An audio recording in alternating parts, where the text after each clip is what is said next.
All right, welcome back. This is start of part 2 of chapter 7. So let's get to it. Now, we're going to talk about the tools used to analyze risk for safety professionals. Right? And we already talked about the first one. The most important one is the hierarchy of controls, in my opinion. But they mentioned some others, so we're going to talk about them here. Business impact analysis. Business impact analysis provides an understanding of the critical processes that enable an organization to achieve its objectives and provide information needed to plan an organization's response to a disruptive event.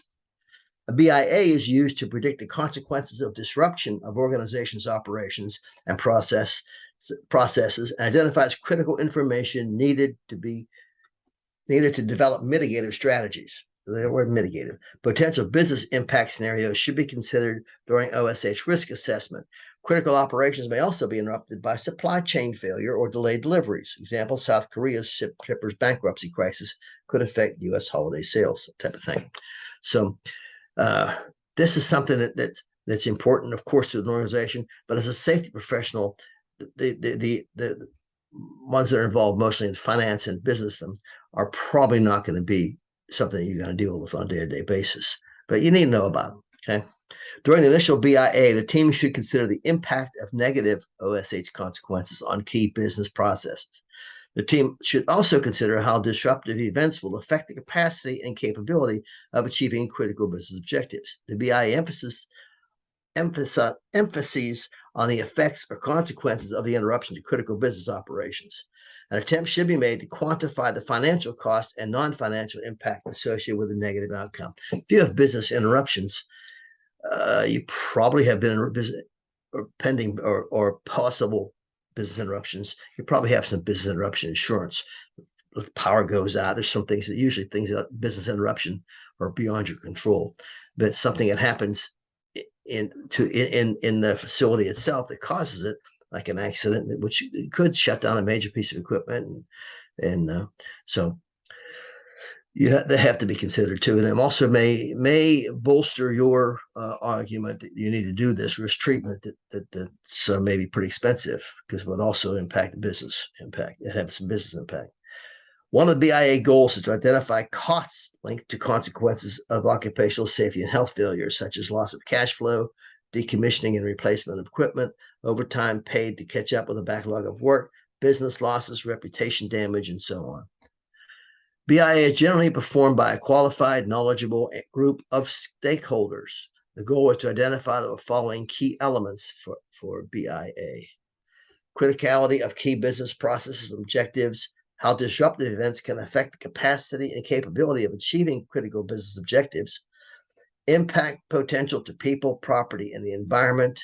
That would be the one that as a safety professional probably going to be most interested in. Disruption duration, capacity and capability needed to manage the impact, financial and operational consequences of loss of critical processes, business impact profile or risk level, management risk responses, avoid, transfer, accept, mitigate, mitigative measures if the decision is to mitigate the risk, and risk level after mitigative measures. So there's no specific risk management tool. However, the authors suggest the following tool, and work on business impact analysis spreadsheet type of thing. And oops, let me see. We'll go back on that one. Oh yeah, okay. And I'm not going to dwell on these because you're probably not going to use them, and if you do, you're probably going to have somebody maybe in the accounting department help you on it, because they'll have access to this data. Let's just take a look at an operation is the AST gasoline storage. It's critical to the gasoline distribution. The disruptive event is a gasoline leak. The potential disruption is financial loss. So to people, it's minor. Property, moderate. Environment, moderate. I would think, okay. Disruption is minor interruption. Now, the second one below it is a gasoline overflow, an explosion.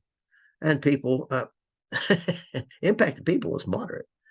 I don't know. Explosion sounds something that might be pretty much impactful to people. But the property environment's catastrophic. So capacity and capability needed to manage the impact. Local emergency response on the bottom one. CAPACO, whatever that is. It's probably the company emergency response unit. Financial and operational consequences of loss of critical processes. $500,000 to $1 million, and the catastrophic $15 to $25 million. And business impact, mission critical, moderate impact for a leak, but mission critical on explosion. Avoid, transfer, accept, or mitigate. They're going to accept the gasoline leak potential, but they have to mitigate the explosion potential. And that makes a lot of sense. Does it take a genius to figure that one out? I don't think so. So in most cases, some quantification may be possible. If financial data is available, it's advisable to use quantitative analysis and include financial data. And we're not going to, like I said, they're using now, they're giving us some risk numbers here, impact. And same thing though.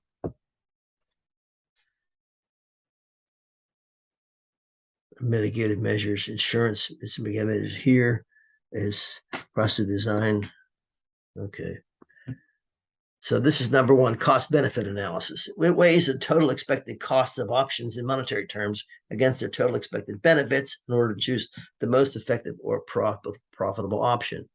CBA is usually performed after risk assessment is completed and risk management options are identified based on the hierarchy of controls. There you go. So CBA is used to choose between the risk management options. It should include direct and indirect cost of risk management activities or proposal. And according to ISO 31010, direct costs are those that are directly associated with the risk management action. Indirect costs are those opportunity costs, such as loss of effectiveness, distraction of management time, or the diversion of capital away from other potential investments. CBA is usually performed after risk assessment is completed and risk management options are identified based on the hierarchy of controls. So CBA is used to choose between the risk management options. It should include, so I'm going to kind of leave it at that. It's used to choose between the options. I'm not going to benefit on these financial ones because it's something you're probably not going to use. And if you do, you're probably going to have to do some research on it and get some help from your people in accounting.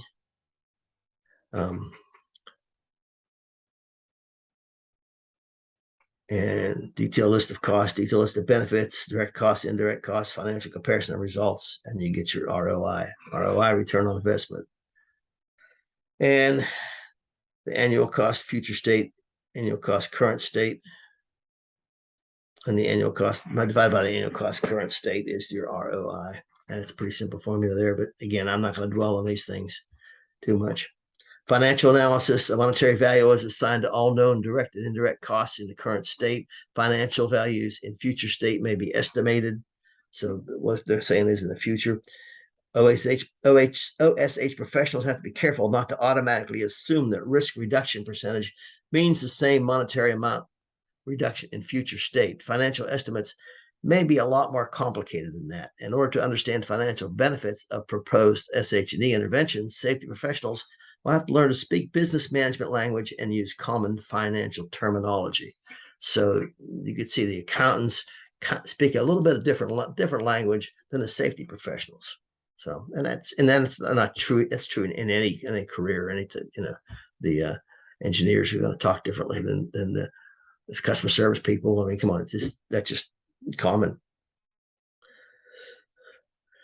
A new tool for SH&E investment analysis developed for this manual. The tool allows different solutions to be evaluated and prioritized. The Excel-based tool can help SH&E professionals involved in management decision-making process to compare the cost before the improvements intervention with the cost after the improvements intervention and calculate financial benefit and savings.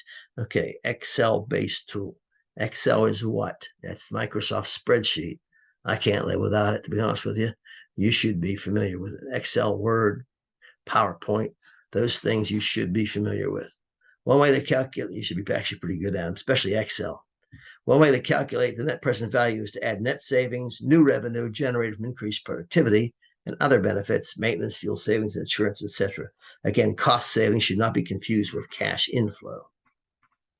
So again, these are in a book. You can look at them to your heart's desire.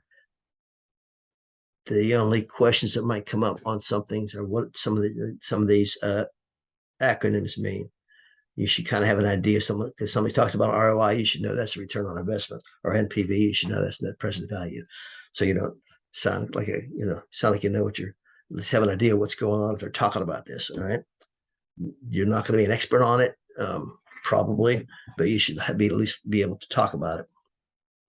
So these are the financial analysis steps here.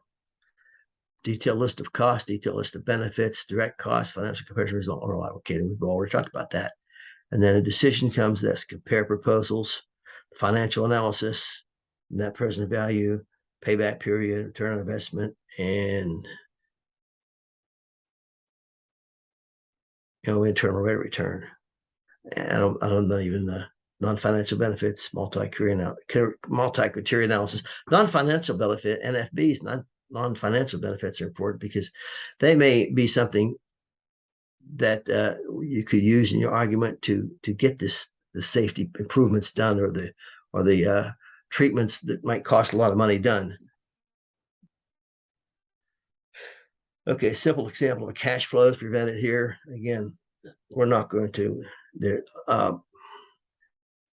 dwell on this because it would take a lot of time, and you can look at it in the book. There's no questions going to be on this here, but you should be aware of it. You should be familiar with it.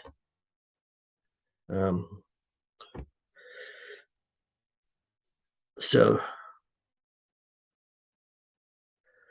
again, this is a simple formula: net present value, present value of benefits, and present value of all costs. The benefits minus the cost is the value. It makes a lot of sense, right? So again, we're going to not dwell on these. I'm that formula there, forget it. It's another financial. We're not going to dwell on these. Like I said, you're probably never going to use them, but you just need to know that they're there. Now, this is a non-financial benefits analysis. Non-financial benefits, also known as soft benefits, are positive business impacts that cannot be directly or easily quantified. Evaluation of non-financial benefits provides the missing link for non-profitable projects that add to a business's sustainability. Even though these benefits are difficult to measure or quantify, they remain very important to an organization and to the safety professionals. Non-financial benefits are used to help support business cases where financial benefit alone may not be sufficient. In order to show relevance, NFBs should be clearly connected or tied to an organization's business objectives. By successfully achieving relevant NFBs, the organization is more likely to achieve its objectives. Some examples of NFBs include corporate image and reputation, risk reduction, ethical and legal standing, customer and employee satisfaction, customer loyalty, employee trust, innovation and creativity, business sustainability and resilience, low attrition rates.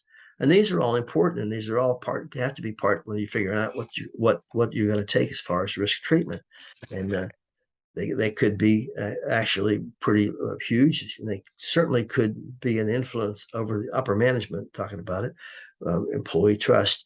If you have a reputation in the community of being an unsafe place to work, maybe people aren't going to want to work there. You might lose some good employees, or not hire some good people because they don't want to get hurt. They don't come to work and get hurt. So, and business sustainability, you want to keep things going. You have an accident, a minor accident, no, but any kind of a major accident when things shut down, people get worried. I mean, it's a lot of these non-financial things happen. Well, it could be financial too if the business is shut down. But the way your employees even view your company, what you do, that could be important too. And that your attrition, your turnover rate is important. Employee satisfaction. These are a lot of things that are important and should be considered when you're doing your analyses, though.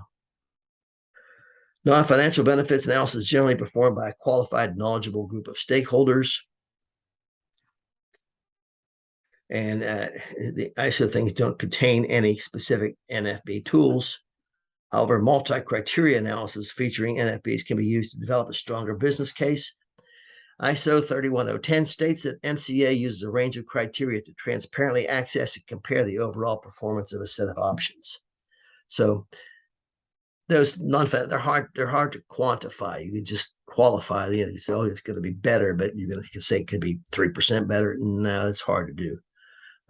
So they're even saying that the non-financial benefit analysis, there's not a way to do it. You have to use the MCA, the multi-criteria analysis. So this is their little spreadsheet here, chart. Define the objectives, determine the importance of each criterion, and assign weights to each.